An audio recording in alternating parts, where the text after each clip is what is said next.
বাবা 50টা টাকা দে তো। তোমার কি আর কোনো কাজ নাই? কখনো 50 দাও, কখনো 100 টাকা দাও। এত টাকা আছে নাকি আমার কাছে সবসময় টাকা বাড়তে থাকবো? নাও বের হও এখান থেকে, তাড়াতাড়ি বের হও। আরে নামো নামো, এইখানে বসে থাকো এইখানে। এখন আর ভিতরে আসার কোনো দরকার নাই, পুরো রাত এইখানেই বসে থাকবে তুমি।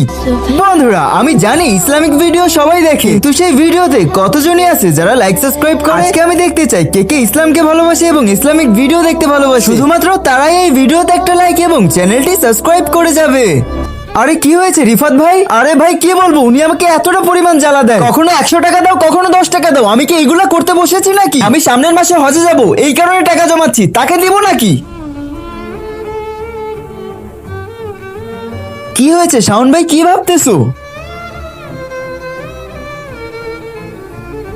জান্নাতের চাবি রাস্তায় পড়ে আছে, আর মানুষ কি হজে যাওয়ার জন্য পাগল হয়ে গেছে?